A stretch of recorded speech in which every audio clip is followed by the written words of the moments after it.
everybody. My name is Claire Peacock, and I am very excited that Ms. Nichols invited me to speak with you guys today. I am a creative director at an advertising agency, and basically what that means is I am a writer. I write a lot of the materials that you will see in advertisements, and it's very nice that I am a paid writer and not a suffering writer, as you may have heard. So for those of you that love words and writing, there is a wonderful field of options for you in your career as you get older. As for my highest level of education, I went to the University of Denver in Denver, Colorado. Ms. Nichols is actually my floor mate freshman year, and we have been friends ever since. So she was crushing it in the swimming pool, and I kind of went to class sometimes. Actually, no, I was a very good student, but I really enjoyed my time at University of Denver. I have my bachelor's degree, and I double majored in English and history. And I actually had an opportunity to study abroad. I did a semester abroad in London, where I studied at the Globe Theatre, where Shakespeare did his plays, and had a great time exploring the London history and also a lot of their English authors. As far as what I do now, like I said, I'm a creative director at an advertising agency, and we specialize in healthcare advertising. So what that means is that if people are sick or they have a condition or they need a drug, we help both doctors and patients understand their condition and also get the right medication. So it's really valuable, it's really important. Everything we do is based on clinical studies that are peer-reviewed. So that means that we can't just put drugs out there and hope they work for the best. Everything is very highly regulated, very highly studied, and really strives to do the best to help people going forward. And it doesn't help if you create this great new drug and nobody knows about it. So that's what I do, is I help get the word out, both online and print, at your doctor's office, with other people, to make sure people know what's available to them and then how that they can use this drug correctly. Because of course there are always side effects with every drug. So a typical day for me is right now working remotely. This is my home office right here. And I have a combination of meetings in which I talk with other people. I speak with designers every day that I work with. So we work together to create a number of materials and not only get the word out to make them beautiful and arresting and charming and really great, powerful things. For example, we do a lot of this is more of an HCP. When I say HCP, for doctors, about how to speak with patients about what they're looking for and how to make sure that they get all the information that they need.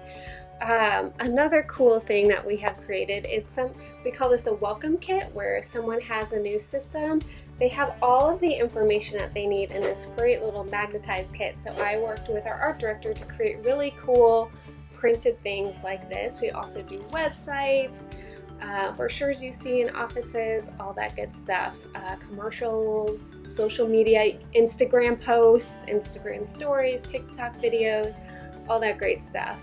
So the perk is every day is different, every job is different, every task is different, every person you work with is different. There's a lot of very creative types, and then also work with our clients who are very much by the numbers, but those numbers help inform what we do. One thing that's difficult about my job is that it's busy. I really enjoy it. I love the people I work with, but as a writer, sometimes you just want to sit in the corner and write and have nobody bother you.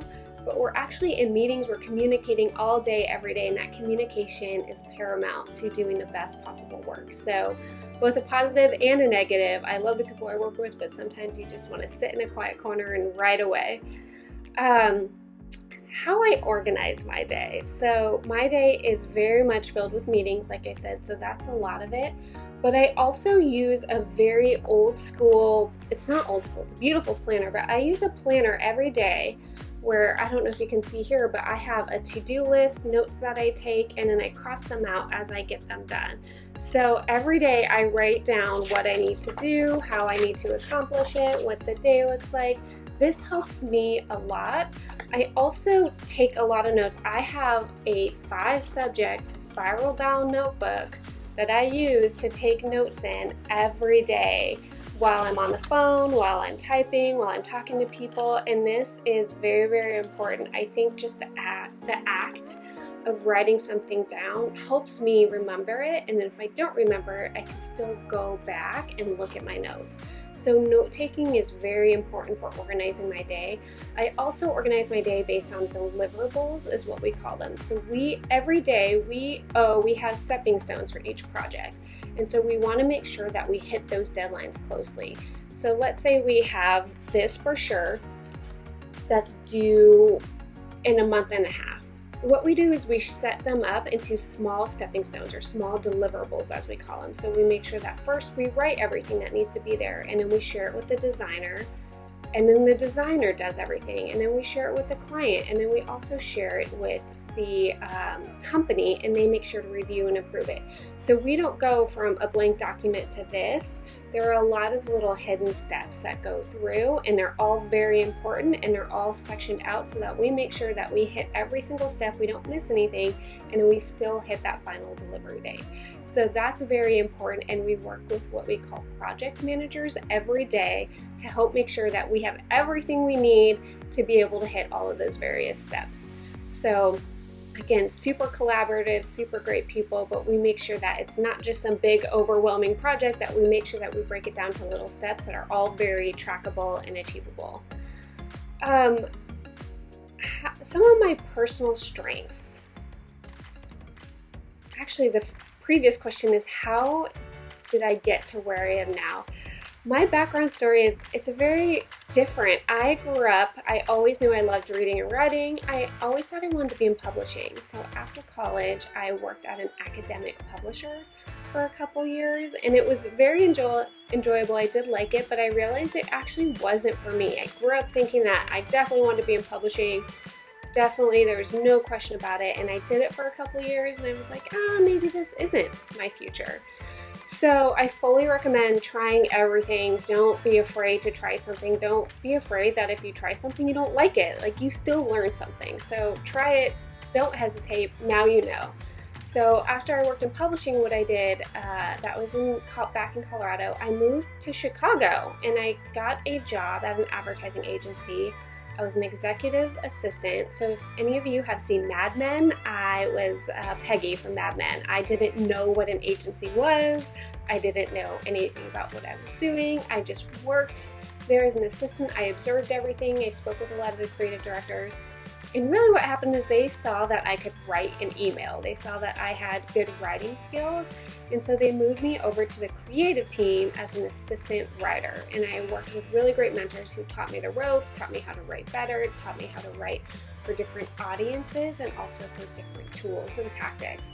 And that's how I grew from there. So I started basically at the very bottom as an assistant, and now I'm a creative director about 10 years later, and I've loved every moment of it. Never did I ever think that I would be in medical advertising, but it's the perfect fit for me. It allows me to both write every day, but also my writing is rooted in foundational science and research and even math, statistics, all that great stuff. So, and it's helping people. It's helping people get the medical devices or the medical treatments that they need to help them have the best lives they possibly can. So really enjoyable. Some of my personal strengths are that I'm able to work really well with a bunch of people. I think I am really approachable, friendly. People are not afraid to come with me with questions, so it's really great to work with teams and a number of different personalities. I think that's the most fun about working in a creative field like an agency, is everybody is different. Everyone has amazing personalities, some over the top, some more muted, but it still all comes together for a really great experience.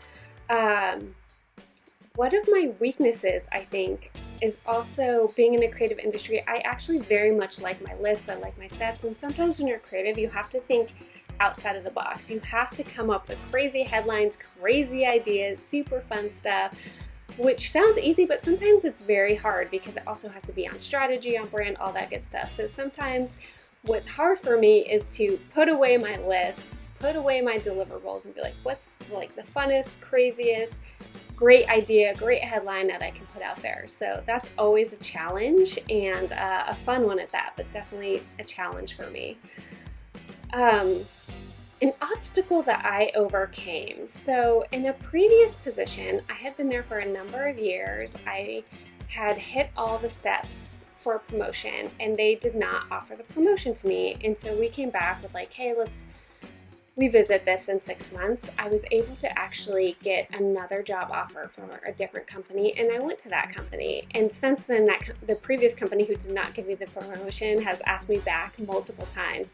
So I think make sure to stand up for yourself. That new job allowed me to get to where I am today. So it was a hard move. I love that company, but I had to make sure that I was looking out for myself and my career, and it brought me to a better position in the end. So that's definitely, sometimes you got to take that leap of faith. As long as you know that you're driven, you're hardworking, and you have the skills, you'll be able to get where you need to go.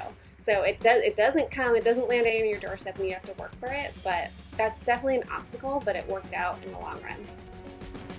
And one piece of advice that I would give to you guys in your future, even now, today, going forward, is the value of written communication. Everything we do now, especially in the middle of a quarantine, is written communication. It's emails, it's texts, even via Zoom. You have to be able to organize and convey your thoughts well.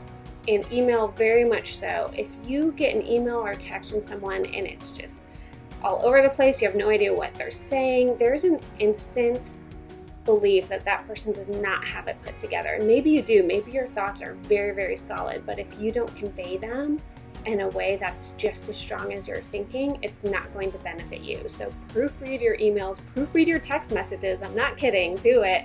And then make sure that you prepare your thoughts in advance every time that you're getting on a call, every time you're speaking to someone. And that will really put you in the highest light. People will respect you, they will listen to you, and you will be able to share your amazing thinking to the world. So yeah, that's everything from me. Again, I'm Claire Peacock. Thank you so much for having me, and have a great semester.